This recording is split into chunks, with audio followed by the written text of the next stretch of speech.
Shabbat Shalom, Gabarin. En... The light. Wacht eventjes. Even nog wat doen.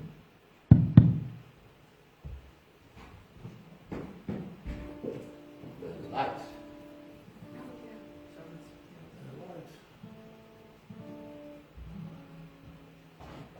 Reese, did you do the beamer?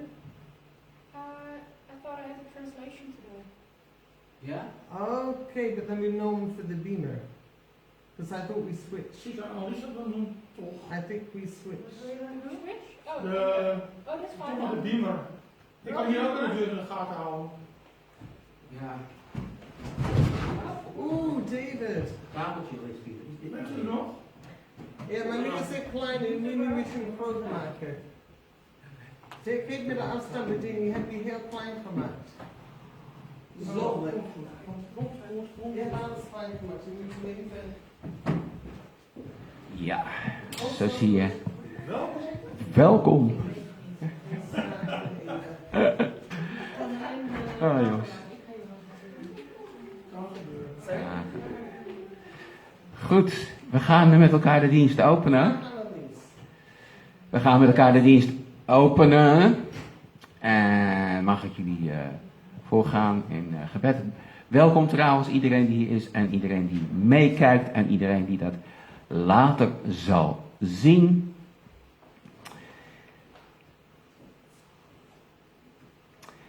Eeuwige Abinishu Bashimayim, onze Vader in de hemel, dank u wel voor uw liefde en goedheid, dat we daardoor in uw huis mogen binnengaan. We verlangen naar uw tegenwoordigheid. We verlangen naar de werking van uw Ruach HaKodesh. We verlangen, Vader, om u te aanbidden met heel ons hart. Dat het niet alleen maar zo met het luisteren naar de spreekpunten is, of om te zingen of allerlei dingen te doen, maar dat het vanuit de binnenkant zal komen. Zodat u waarheid in het verborgene zal zien en dat we daardoor u mogen loven, prijzen en aanbidden. En daarom dragen wij deze dienst op aan uw grote naam, door de geweldige naam van uw Zoon Yeshua. Want ons diepste verlangen is dat ook door deze dienst Yeshua, de Messias, zal worden verheerlijkt. Zodat hij groter en groter wordt voor ieder van ons en voor ons samen. We prijzen u en aanbidden u. We zijn Yeshua Messichenu in de naam van Yeshua, de Messias. Zullen we gaan staan voor een Ma Tovu. En dan keren we ons naar Jeruzalem.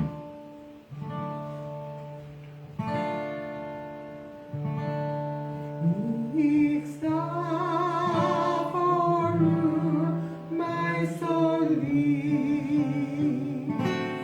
Ik hou als lief. En maak voor u mijn grote zaak. Voor uw heilige volk. En bouw voor u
Baruch Adonai. Blessed is the Lord. Blessed is his holy name. Blessed Baruch Adonai.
Ik denk aan Adonai, hij staat aan mijn zij. Daarom hoef ik niet te vrezen, daarom verhoog ik mij. Alles in mij juist. Zo we hoeven niets te vrezen, omdat Adonai is met ons. Amen. Amen. Adonai.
Zullen we gaan staan met elkaar?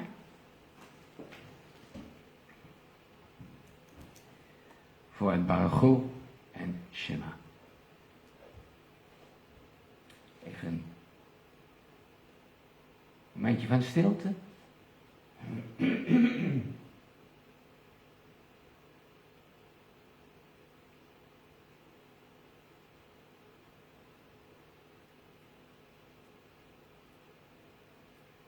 Baruch et Adonai Hamvorach.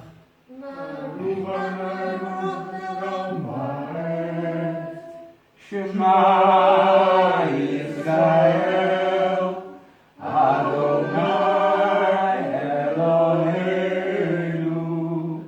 Adonai Echad, Baruch Shem, Kevod Malchuto,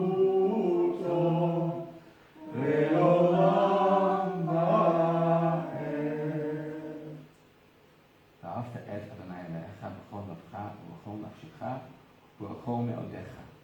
והיו הדברים האלה אשר אנוכי מצווך היום על בעליך, ושנאתם לבניך דיברתי בם במצוותיך בארצך, ולכתך בדרך ושופך ובקומך, ופשוטם לאות על ידיך ולרפות בין עיניך, וספתם על מזוזותיך ולזבחיך.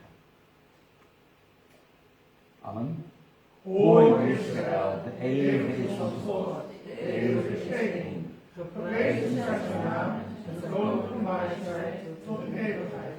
Daarom zullen we van de eeuwige God houden, met heel je hart, heel je ziel en met alles wat je in de macht bent. Neem deze woorden niet te heden als God voorschrijft hart. Je zult ze voor je kinderen laten weghalen en over spreken als je thuis zit en als je op de weg bent. En als je gaat slapen en als je opstaat. Je zult ze als teken op je hand binden en als een lichtbank tussen je ogen. En ze schrijven op de deurposten van je huis en aan je poorten. Blijf nog even staan voor dit belangrijke gebed. Speciaal in deze tijd. We bidden met en voor Israël en haar leger.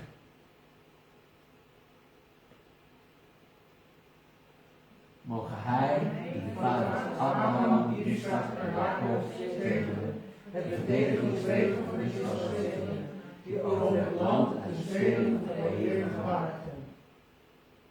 Van de grens met Libanon aan de Egyptische woestijn en aan de Middellandse Zee aan de Arabische, zij land, lucht of over zee.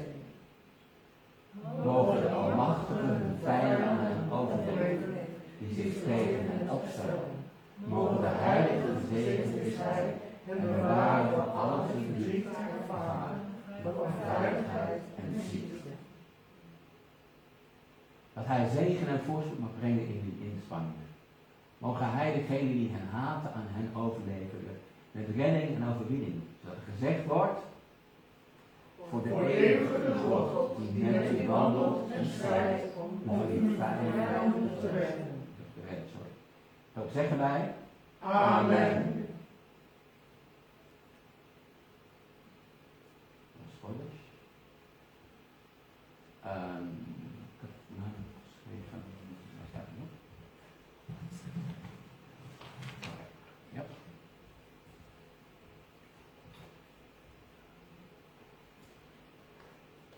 Mogen het uw wil zijn, eeuwig onze God, en God van onze voorouders, en God van allen die u vrezen. Dat u deze maand voor ons ter vernieuwing zal gebruiken, ten goede en ten zegen. Dat u ons een lang leven geeft, een leven van vrede, van shalom, een leven van goedheid, een leven van zegen, een leven zonder armoede, een leven geleid door eerbied, voor u en door beduchtheid voor overtreding. Een leven zonder schaamte en schande, een leven van rijkdom en eer, een leven van liefde voor Yeshua en voor de Torah. Een leven waarin de eeuwige de wensen van ons hart, de goede in vervulling doet gaan. In Yeshua's naam. Amen. Hij die wonderen heeft gedaan aan onze voorouders en Israël uit de knechtschap tot de vrijheid heeft gebracht. Hij zal onze verlossing spoedig door Yeshua van opval eindigen. En hij zal het volk Israël uit alle windstreken weer verzamelen. zodat heel Israël die als vrienden zal zijn verenigd. Daarom zeggen we allen amen. Die nieuwe maand Elul, beginnende aanstaande, dinsdag, hè? Mogen die ons heel Israël en allen die u vrezen heel veel goed spreken. Mogen de heilige, hij zegt geprezen, ons en heel Israël, het huis van Israël en allen die u vrezen in deze maand vernieuwen. Tot een leven, tot vrede, tot shalom, tot blijdschap en vreugde, tot hulp en trouw. En laten we zeggen, amen.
Houden van uw Torah.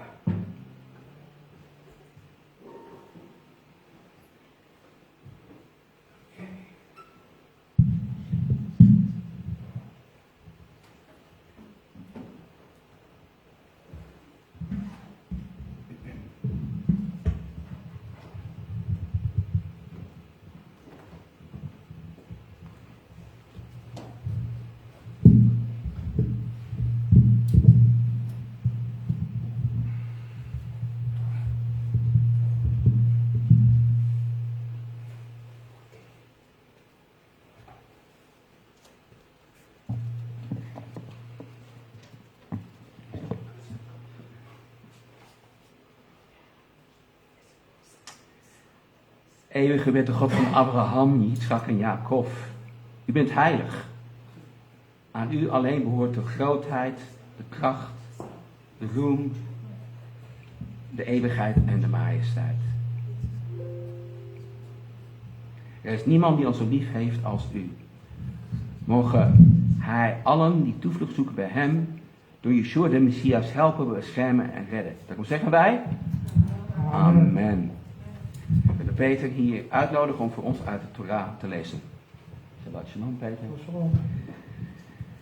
Geprezen zij hij die in zijn heiligheid zijn Torah gegeven heeft aan zijn volk Israël en allen die hem vrezen. Amen.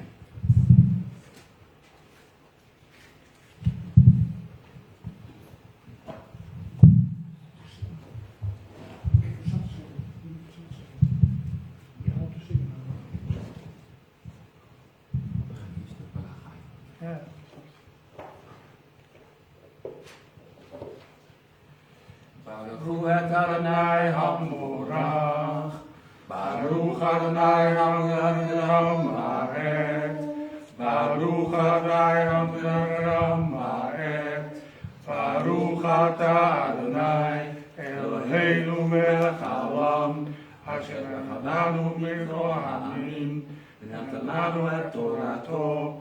Baruch atah Adonai notei haTorah. Amen.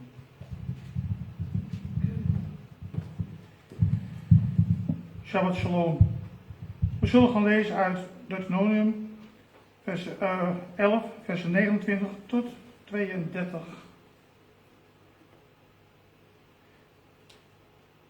En het zal geschieden, als u de Heer uw God zou hebben ingebracht in het land waar gij naartoe gaat, om dit te erven. Dan zult gij den zegen uitspreken op de berg Gerizim, en de vloek op de berg Epal. Zijn zij niet aan degene zijde van de Jordaan, achter de weg van de ondergang der zon, in het land van de Karanieten, die het vlakke veld wonen, tegenover Gilgal, bij de eikenbossen van Moreh. Want gelieden zult over de Jordaan gaan, dat gij inkomt om te erven het land dat de Heer uw God u geven zal. En gij zult erfelijk bezit en daarin wonen. Amen.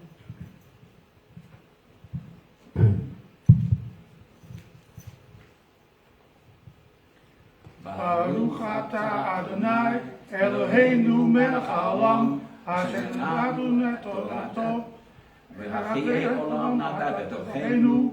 Baruch atah Adonai notei haTorah. Amen.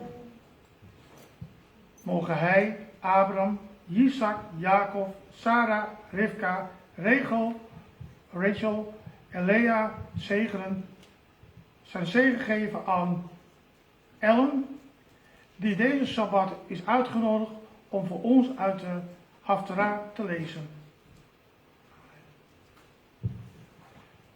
Baruch atah Adonai Eloheinu melech haolam, asher bachar Nevi'im torim v'tzadikim amin be'emet.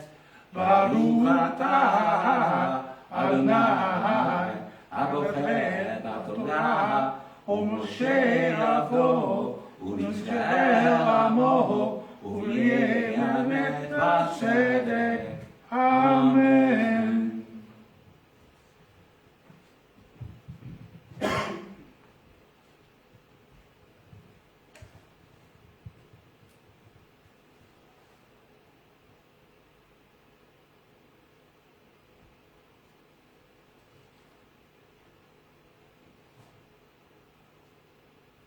Shabbat Shalom, ik ga voor u lezen Jesaja 54 vers 14 tot 17 en hoofdstuk 55 vers 1 en 2.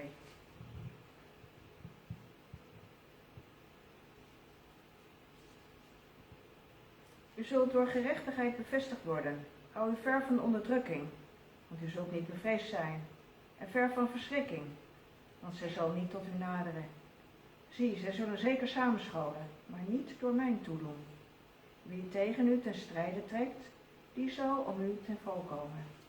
Zie, ik heb de smid geschapen, die het kolenvuur aanblaast, en wapentuigen vervaardigt, geschikt voor zijn doel. En ik heb de verwoester geschapen om te gronden te richten. Elk wapentuig dat tegen u wordt vervaardigd, zal niets uitrichten. En elke tong die in het gericht tegen u opstaat, zult u schuldig verklaren. Dit is het erfelijk bezit. Stroom valt uit. Lives on, lives on. Gaat Als het je door? dat. Gaan we, Je kan ook doorgaan. gaan we gewoon door. Dit is het erfelijk bezit van de dienaren van de Eeuwige. En hun gerechtigheid is uit mij, spreekt De de knoppen Eeuwige. kennen. Dus ga door. Ja. O, alle dorstigen, kom tot de wateren. En u die geen geld hebt, kom, koop en eet. Ja, kom, koop zonder geld, zonder prijs, wijn en melk. Waarom weegt u geld af voor wat geen brood is, en uw arbeid voor wat niet verzadigen kan? Luister aandachtig naar mij, eet het goede en laat uw ziel vreugde scheppen in de overvloed.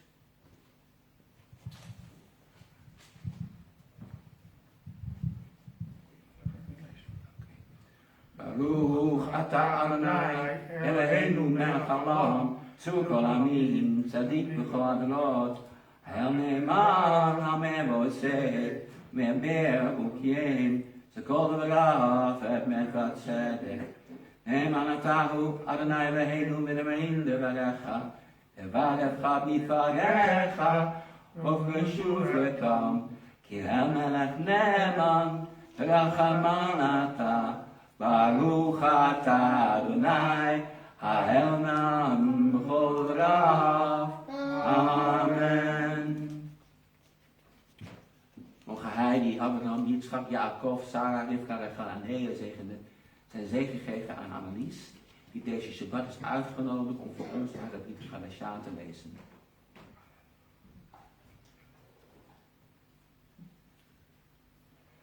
Baruch atah Baruch atah Adonai, Eloheinu melech haolam, asher natan lanu Torah aleinu, Yeshua Mashiach Tzniel, Ulgoyim karatun alav nelecha. Baruch atah Adonai, notei haTorah Chadashah. Amen.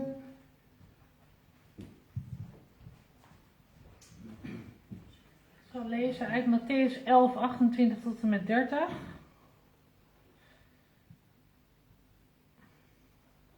Kom naar mij als je moe bent. Kom naar mij als je gebogen gaat onder het gewicht van je problemen. Ik zal je rust geven. Doe wat ik je zeg. Leer van mij. Want ik ben vriendelijk en geduldig en bescheiden. Daarom zul je bij mij innerlijke rust vinden. Want wat ik je te doen zal geven is niet te moeilijk of te zwaar voor je.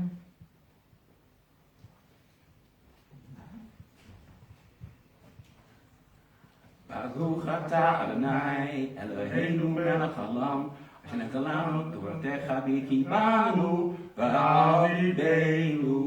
Baruch atah Adonai, iten lanu v'avatcha habrit hachadashah.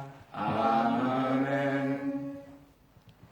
Voor de Torah, de Haftarah en de Brit Chadashah, voor onze Shabbat samenkomst en voor deze Shabbat die ons heeft gegeven, voor het opbouwen en tot rust. Om u te eren, te loven en te aanbidden. Voor dit alles eeuwig onze God danken en prijzen u. En looft al wat leeft in uw naam voor altijd. In de naam van uw Zoon Yeshua de Messias. Geprezen bent u eeuwige die de Shabbat heiligt. We zeggen allen erop. Amen.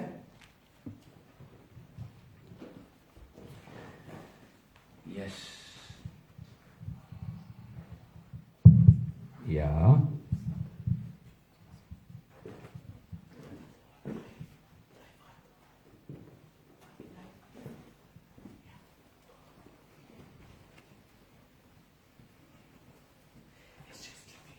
Ja.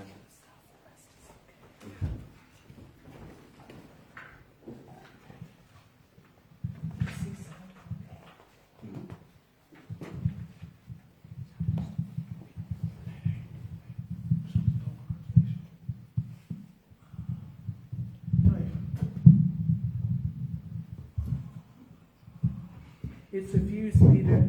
Peter, it's a fuse. It's Laat a maar. fuse. Ja, excuse. Stop sloeg ergens door. Laat maar, komt goed. Zal die allemaal uitlezen? Ja, laat maar. Waarom maar niet stoppen doorslaan, hè? Goed.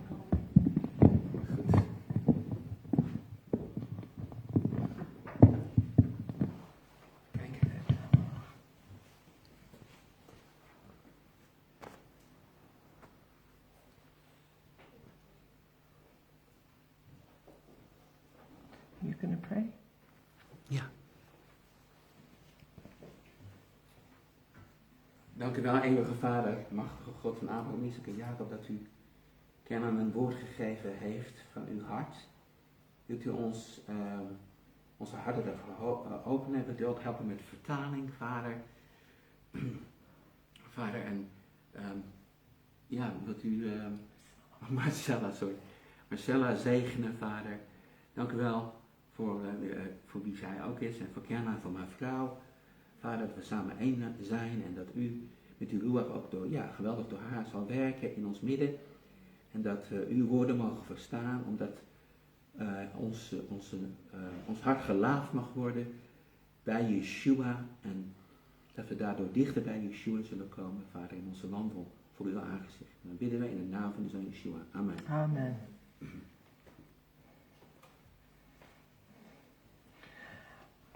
I'm going to speak today on Vandaag zal ik spreken how are our spiritual lives.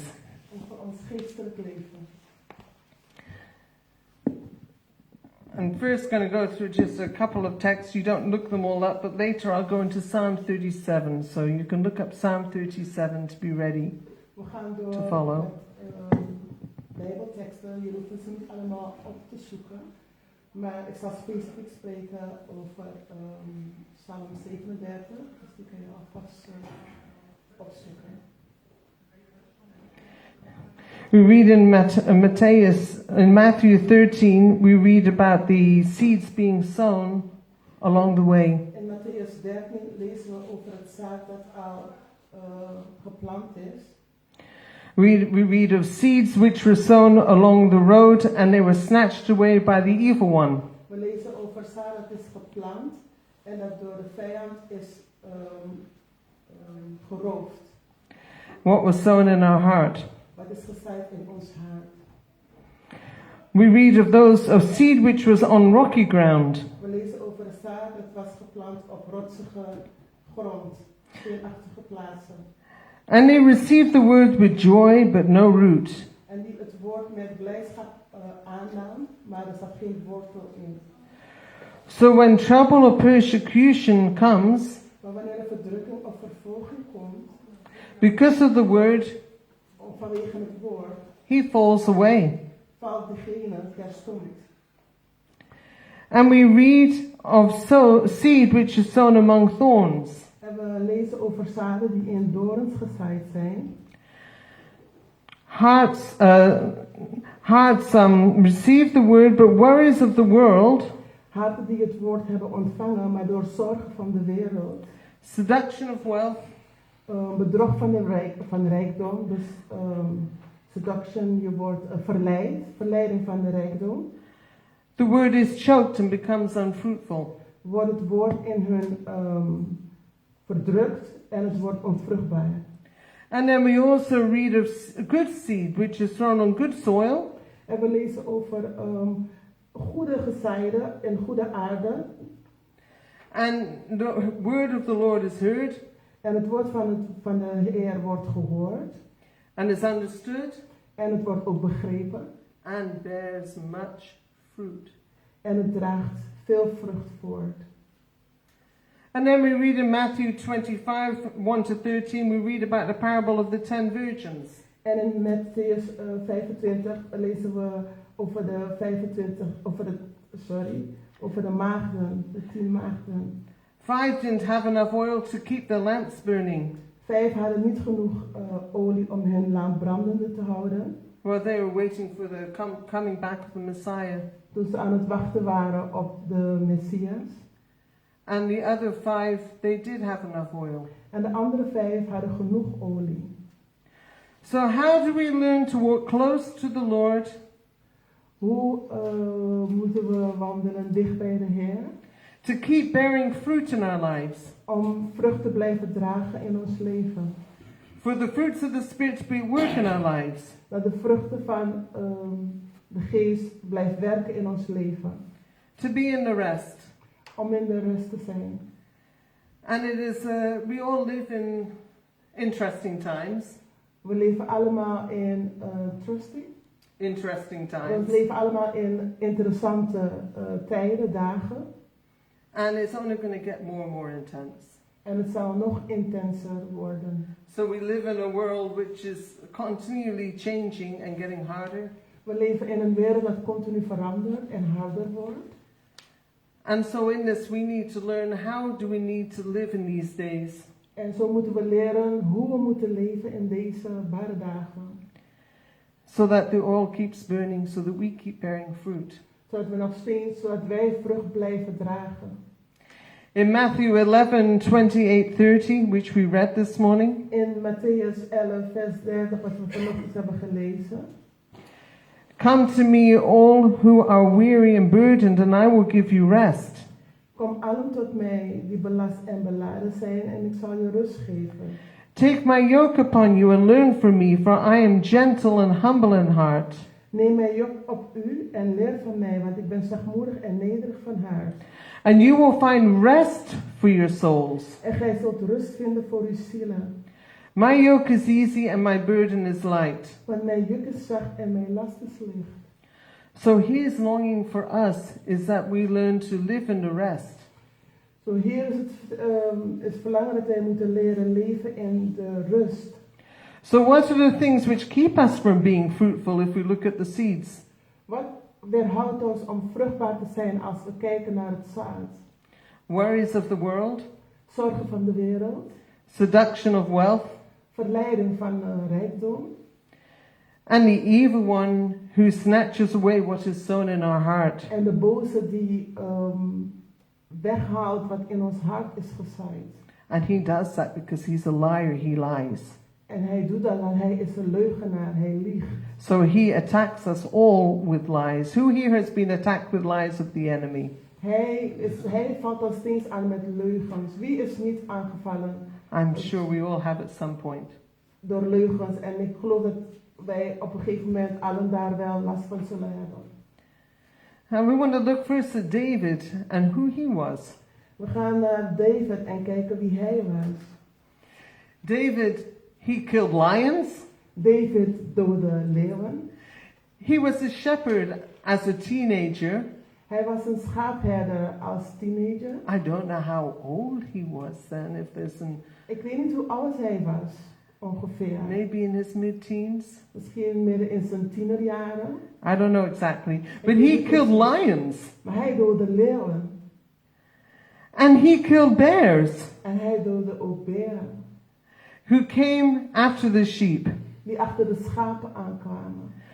And so he lived, must be pretty terrifying to have lions coming and bears. Het moet best wel eng zijn geweest dat leeuwen en beren achter je aankomen. But he learned to be strong no matter in that situation. Maar hij leerde sterk te zijn, ongeacht wat, in die situatie.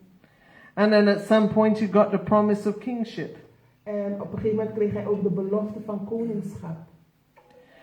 So here he was fighting to take care of the sheep, but he had a promise on his life, an anointing on his life. En hier was hij dus vechten met leeuwen, terwijl er een belofte op zijn leven was voor het koningschap. When the Philistines defied the God of Israel, Toen de Filistijnen volk van Israël tweeën spleet, he faced the giant Goliath and killed him with a sling and stones. Hij confronteerde Goliath en hij doodde hem met een steen. No one else dared do that. Niemand anders durfde het te doen. Even King Saul, Zelfs koning Saul. they all laughed him out Allen lachten hem uit. because he wanted to go, this small teenager, Want hij wilde gaan, deze kleine teenager. he wasn't even a soldier, Hij was niet eens een soldaat. and he was going against this giant Goliath. En hij ging staan voor deze reus Goliath. And how did he do it? He did it with a slingshot and 5 stones. En hoe deed hij het? Met een slinger en 5 steentjes. And why could he do that? En waarom kon hij dat doen? Because he knew God. Want hij kende God. He knew that he was with him. En hij wist dat hij met hem was. Otherwise, he couldn't have done these things. Anders kon hij dit soort dingen niet hebben gedaan.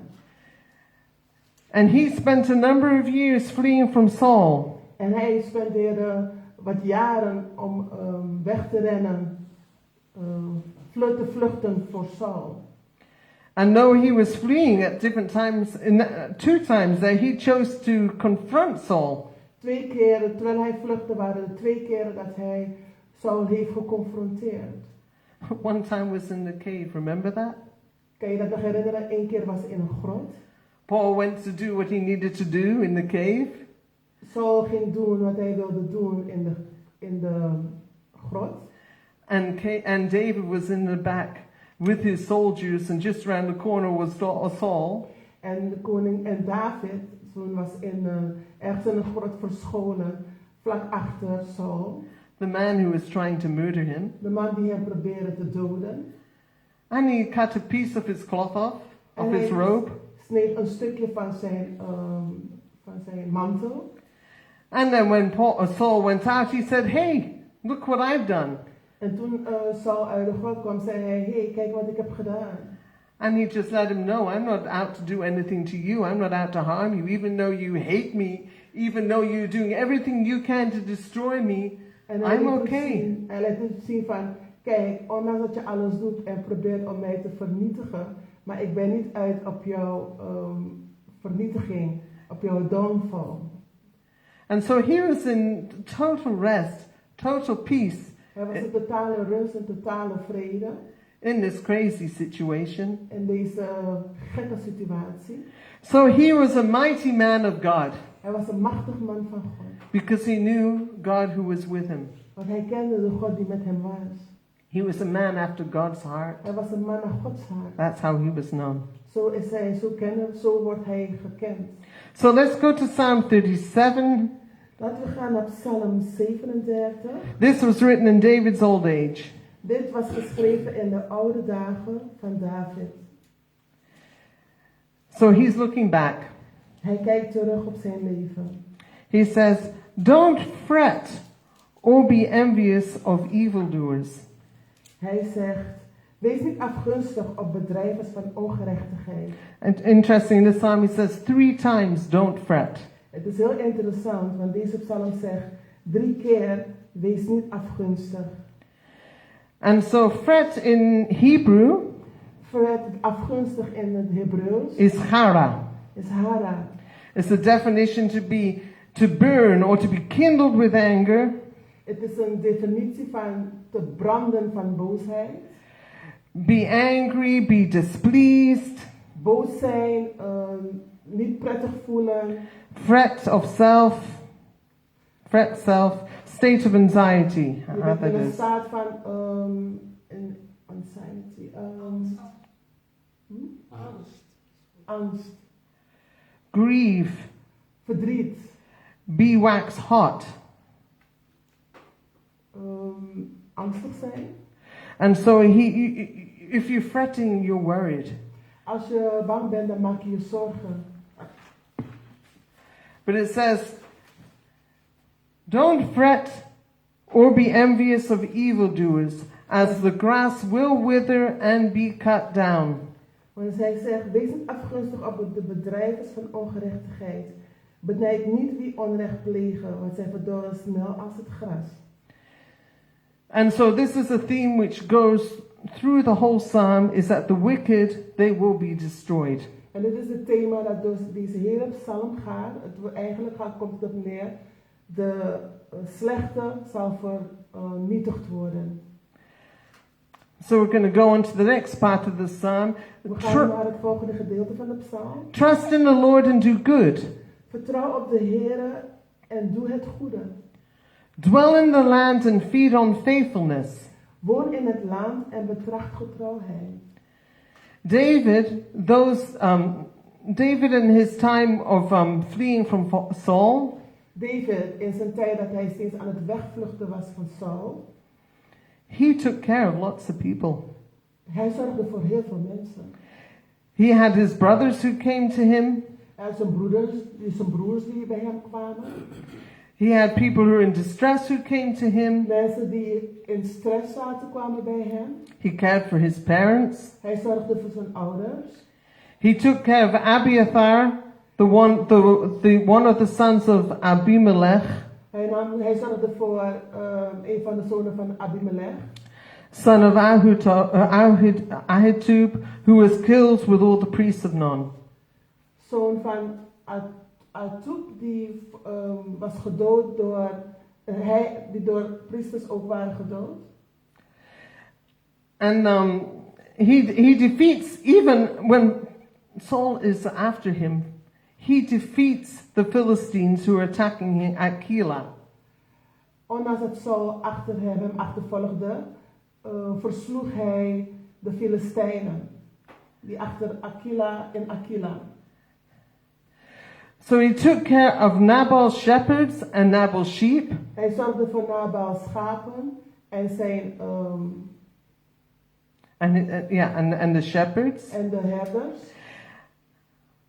And he was going to go out with the Philistines to attack Saul and his army.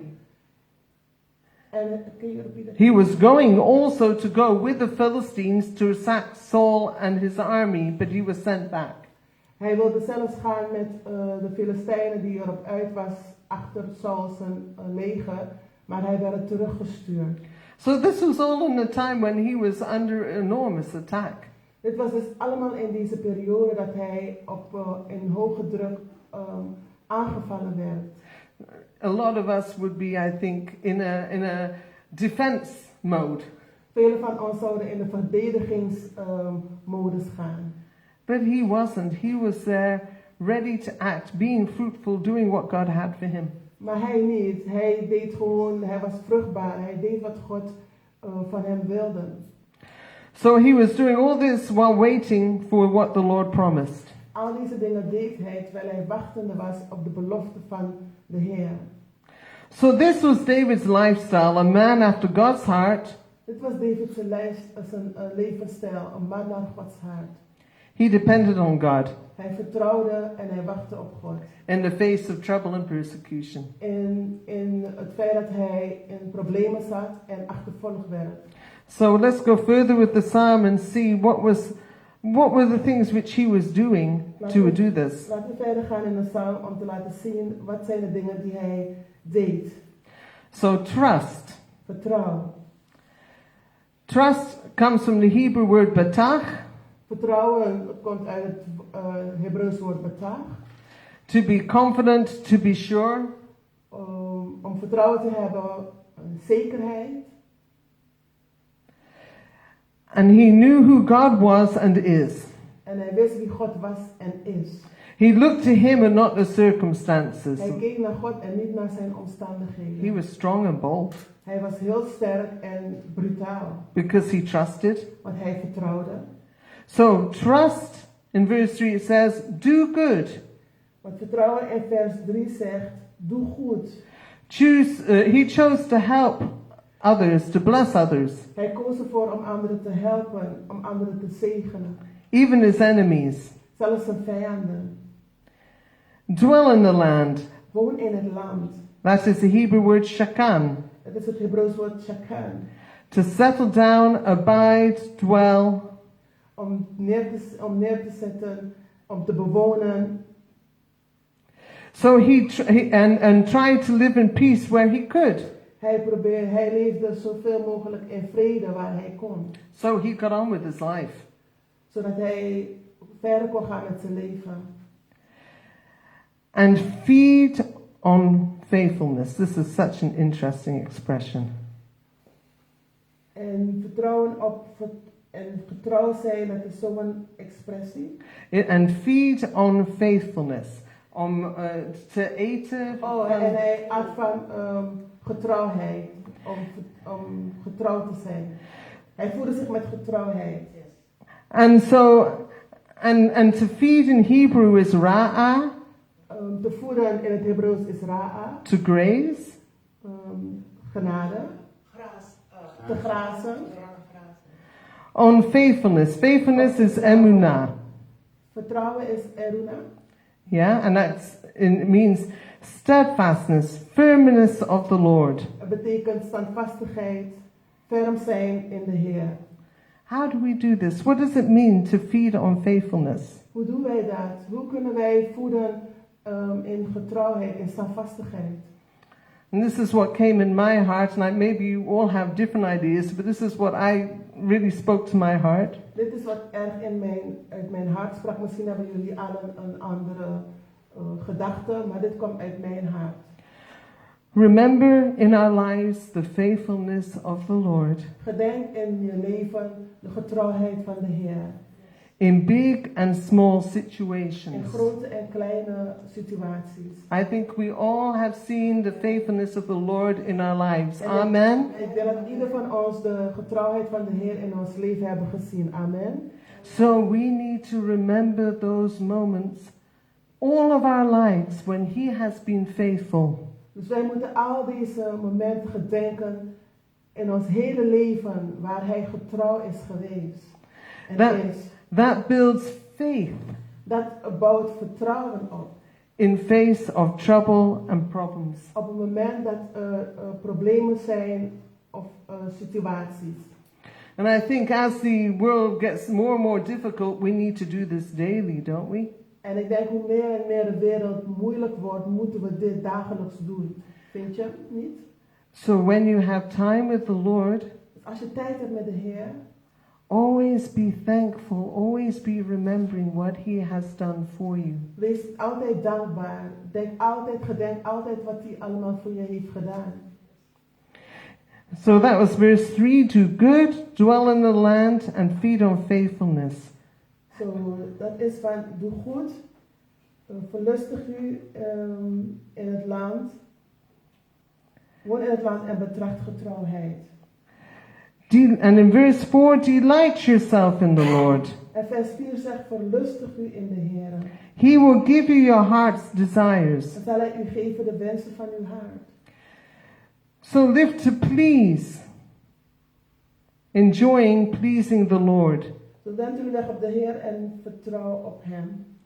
He is to be our daily focus, Hij moet ons dagelijks focus zijn. and not our difficult situations. En niet onze moeilijke situatie. In that, I think, reminds me of Luke 8, 22 to 25. Het herinnert me op Lucas 8, vers 22 tot 25. 22 tot 25. With Yeshua in the storm. Met Yeshua in de storm. He was told them, the disciples in the boat, you know the story. The boat in the Jullie storm. kennen allemaal het verhaal, de discipelen en de boot in de storm. And they were all afraid they were going to drown. En ze waren allen bang dat ze zouden verdrinken. And he said, they woke him. He was asleep in the boat, which is actually quite interesting. Eigenlijk heel interessant. Hij sliep eigenlijk in de boot. He was probably so tired he couldn't keep his eyes open. Hij was waarschijnlijk zo erg moe dat hij zijn ogen niet kon openhouden. And there was this huge storm. En er was een verschrikkelijke grote storm. And the disciples were all in panic. They were all terrified. En de discipelen waren in paniek. Ze waren heel erg bang. And Yeshua woke them up and said, "Where is your faith?" En Yeshua zei, waar is je vertrouwen? Because the Lord was with them. Want de Heer was met hem. And he said, "Be still," and the storm was still. En hij zei, wees stil. En dus tegen de storm. En de storm was stil. So we need to focus on him in the storm. Dus we moeten focussen op hem in de storm. And verse 5 says, okay, delight yourself in the Lord. En vers 5 zegt, verlustig uzelf in de Heer. Commit your way to the Lord. Vers 5 zegt, verlustig in de Heer. Wend jullie weg op de Heer. En vertrouw op hem. And commit your way to the Lord. En hij zal het maken. So to commit means, is in Hebrew halal. Om je weg op de Heer neer te leggen means halal. Halal in Hebrew. Halal in het Hebreeuws. It's rather interesting, this one. Het is heel erg interessant deze. Halal means to roll away, to roll away, to roll down. Halal betekent wegrollen, Trust. vertrouwen. But this goes even further than trust. It's just you're rolling it away. Ja, je rolt committing eigenlijk it. weg. It's De like dek is in. when you're bowling. Als je aan het bowlen bent, You're rolling the ball away. rol je de bal van je weg. You are committing it to a path. Je rolt het op een weg. And that's what it is to commit. En dat is wat het eigenlijk wil zeggen, om je neer te leggen. So to commit your way is derek. Om je weg te wentelen. In Hebrew it's derek. Op het Hebreeuws is het derek. Road, way, journey. So commit your road, your way, your journey. Commit it to the Lord. Breng je weg, je reis, leg het voor aan de Heer. So you do that daily in prayer, in your actions. Als je dat dagelijks doet in gebed, jouw handelingen, al jouw handelingen. And then it ends in verse 5 again, with trust. En in vers 5 eindigt het weer vertrouw op hem. And he shall bring it to pass. En hij zal het vervolmaken. He shall bring forth as a light your righteousness. Hij zal uw gerechtigheid doen opgaan als het licht. And your justice as the noonday sun. En uw recht als de middag, vers 6. So David was not being busy trying to achieve his kingship. Dus David was niet bezig om zijn koningschap toe te eigenen. He was getting on with his life, doing what he needed to do. Hij ging gewoon door met zijn leven, doen wat hij moest doen. Dwelling in the land. In het land bewonen. And doing good and walking in relationship with the Lord. En het goede doen en in een relatie met de Heer te wandelen. And that is all. En dat is alles. In time, God brought about his promises. Op tijd bracht de Heer de beloftes die aan David beloofd was tot uiting. And not because of anything David did. Maar niet omdat David iets heeft gedaan. He was busy bearing fruit in his life. Hij was bezig vrucht te dragen in zijn leven. Despite the fact that Saul was seeking him to kill him. Ondanks dat Saul hem zoekende was om hem te doden. David fled but did not give in to fear. David vluchtte, maar hij gaf niet in angst. I'm going to verse 7. We gaan nu naar vers 7. Rest in the Lord, wait patiently. Wees stil voor de Heer en verbeid hem. The word rest Het woord rust in Hebrew is daman. in het Hebreeuws is dalman. To be or grow dumb, silent or still. So you're just totally still, silent. Stil zijn, totale stilte. Before the Lord and in the Lord. In de Heer en wacht op hem. And now wait patiently. This is I love this in Hebrew. Ik hou van dit in het Hebreeuws. Is chul. Is goed. And it means to bear, to writhe with pain. En het betekent verbeid, in afwachtend zijn. Be in much pain, be wounded. In veel pijn zijn, verwond zijn. So that's part of a whole process when you're patient. Het is het hele proces als je in rust bent. It's a difficult process. Het is een heel moeilijke proces. And it's interesting, makes me think also of in the book of Revelations. Het is heel interessant, want het doet me ook denken aan het boek van Openbaring. And a number of times it talks in Revelations about having patient endurance, enduring hardship. Het spreekt over geduld te hebben in harde tijden. And this is something we are all going to need to do. We need to learn it now. Dat we allemaal zullen moeten doen. We moeten het nu leren. You know, there will come a time, and there's a lot of things going on in the world with different thoughts. Kijk, er gebeuren heel veel dingen in deze wereld. En ja goed, iedereen heeft verschillende gedachten. But there will come a time when the second beast will cause all to receive a mark.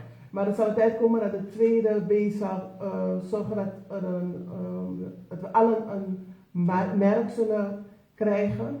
On our right hand or forehead. Op onze rechterhand en voorhoofd. To be able to buy or sell. Om te kunnen kopen.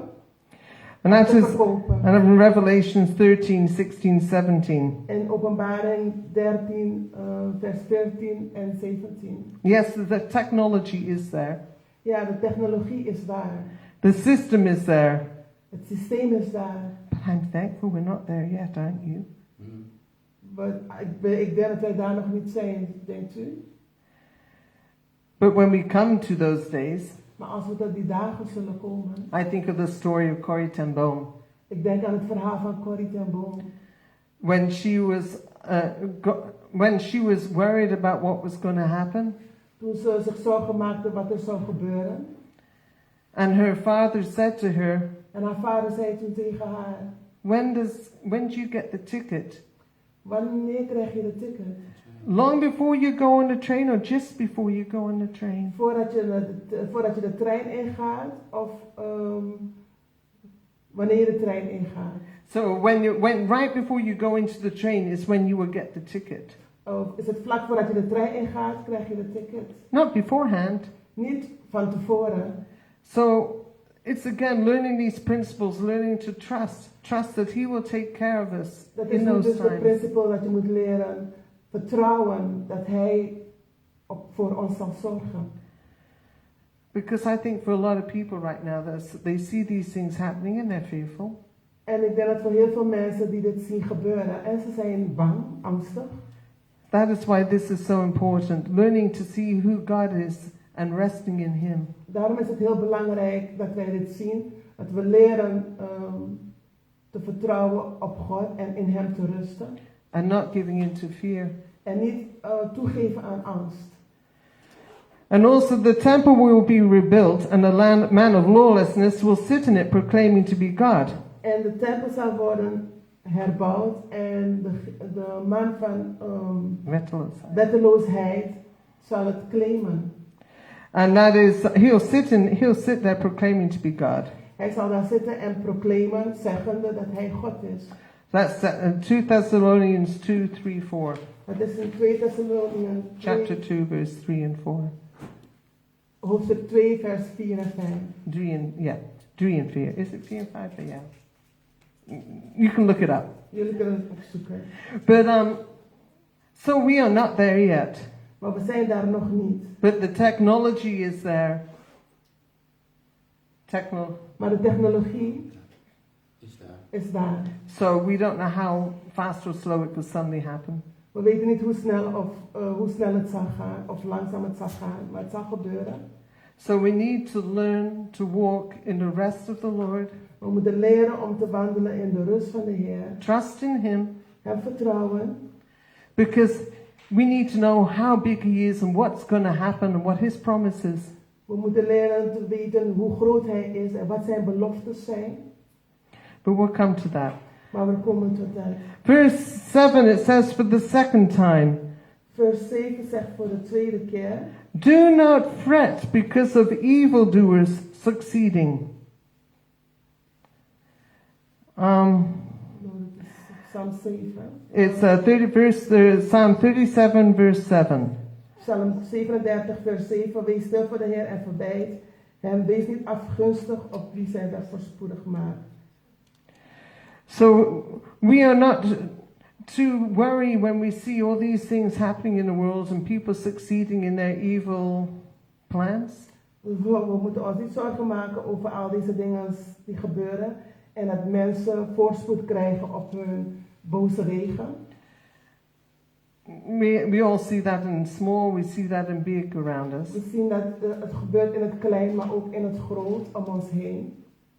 Verse 8 says, cease from anger. Vers 8 zegt, sta af van de toorn. And again it says in verse 8, for the third time, do not fret. En vers 8 zegt nogmaals, wees niet afgunstig. It causes harm. Dat sticht kwaad, louter kwaad. So going back to one of these things which worries, what does worries do? It chokes the seed, it chokes the word of the Lord in us. Wat doet zorgen hebben? We gaan weer terug van het zorgen hebben. Wat doet zorgen? Het verstikt het woord van God.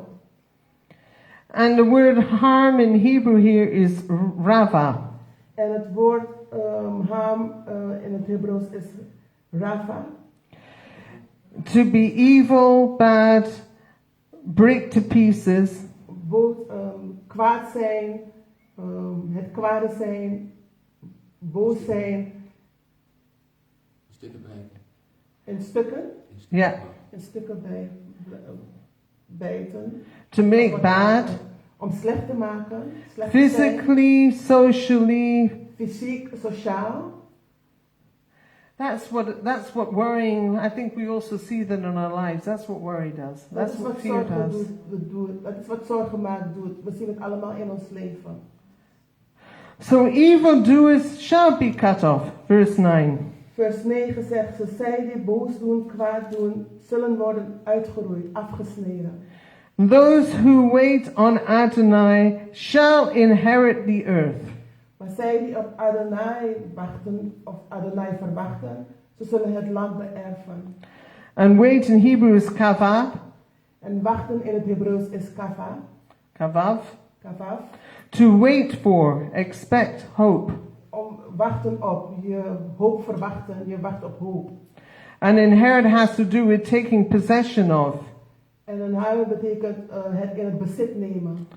Or to dispossess. Of Niet possessen, niet in bezit hebben. To dispossess is to take the possession of something else. Dat betekent, dispossess wil zeggen het in possessie nemen. Ik kan even niet op het woord komen. In bezit nemen van iets anders. Wat iemand anders van aangaat. iemand anders aangaat. Dankjewel. So, this is the receiving of the promise. Dit is het ontvangen van de belofte. You will look for him, but the wicked will be no more. Je zal naar hem zoeken, maar voor een wijle, maar de boze zal niet meer zijn. De goddeloze zal er niet meer zijn. What's the promise we're looking for? Wat is de belofte waar wij naar uitkijken? That's the coming of the Messiah, or not? Dat is dat de Messias terugkomt, is het niet? And that is what our hope is with everything we are going through. En dat is onze hoop met alles waar we doorheen gaan. Verse 11. Vers 11. But the meek maar de ootmoedigen will inherit the earth. Beërven het land. The meek is anav in Hebrew. Ootmoedigen wil zeggen anav in het Hebreeuws. Poor, afflicted, humble.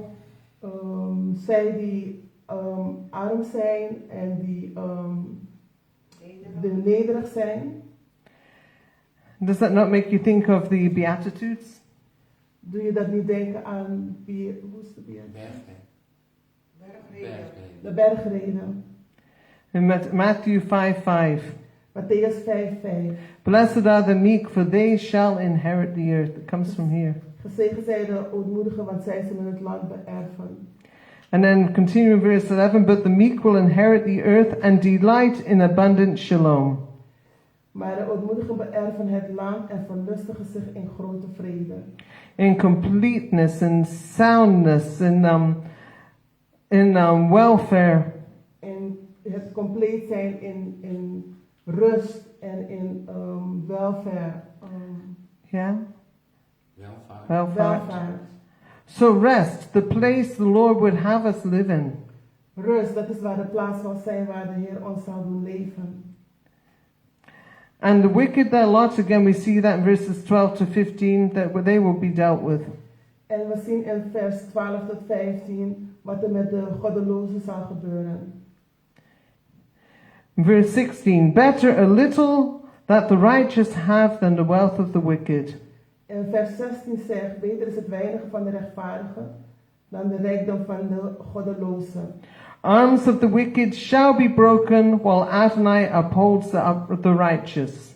Want de armen van de goddelozen worden verbroken, maar de Heer is graag de rechtvaardige. Verse 18, Adonai knows the days of the blameless. Vers 18. Adonai kent de dagen der vromen. Their inheritance endures forever. En hun erfdeel zal voor altoos bestaan. They will not be ashamed in an evil time, and in days of famine they will be satisfied. Vers 19 zegt, in boze tijden zullen zij niet beschaamd worden, in dagen van hongersnood zullen zij verzadigd worden. Promises of the Lord's provision. De beloften van de Heer zijn provisie. 20 we see the lot of the wicked. In 20 zien we het lot van de goddelozen, wat hun te wachten staat. And then in verse 21, the wicked borrows and does not repay, but the righteous is a gracious giver. En in vers 21 zegt het, de goddeloze vraagt te leen en geeft niet terug, maar de rechtvaardige ontfermt zich en schenkt. This is part of doing good. Dat is deel van als je goed doet. In the land doing good, taking care of one another. In het land goed doen, zorgen voor elkander. The blessed inherit the land, De gezegenden beërven het land. and the curse will be cut off. En de gevloekten worden uitgeroeid. And here you see a result from Adonai, a man's steps are made firm. En hier zien we het resultaat van Adonai, dat de schreden van de man bevestigd wordt. When he, Adonai, delights in his way. Aan wiens weg Adonai welgevallen heeft. So the man, also we are to delight in Adonai, but he will also delight in our ways. Wij moeten ook welgevallen hebben aan Adonai. En hij zal welgevallen hebben aan onze wegen. So we are rolling the ball to do what we need to in his direction. So we rollen de bal in zijn richting en we doen wat we moeten doen. And he also delights in us. We delight in him, he delights in us. En hij heeft ook welgevallen aan ons. That's our love relationship with the Zoals Lord. wij ook welgevallen aan hebben. Dat is de relatie met de Heer. Verse 23, though he stumble, he will not fall headlong, for Adonai is holding his hand. Vers 23 zegt, door de Heer worden de schreden van de man bevestigd. Vers 24, wanneer hij valt, stort hij niet neder, want de Heer schraapt zijn hand. So we are allowed to make mistakes. Dus ja, we mogen fouten maken. That's the love of the Lord. He's there for us, even if we make mistakes. Dat is de liefde van de Heer. Hij zegt zelfs als we fouten maken, He's not going to turn his back on us. zal hij zijn rug niet voor ons keren. And this is David saying, I was young and now I am old, yet I have never seen the righteous one forsaken, nor his children begging for bread. En hier zegt koning David, jong ben ik geweest, ook ben ik oud geworden. Maar een rechtvaardige heb ik niet verlaten gezien, nog zijn nageslacht zoekende brood. All day long he is gracious and lends. Te alle tijd ontfermt hij zich en leent uit. So we see, I think here of Matthew 6, 25 to 34 about not worrying about your food and clothing.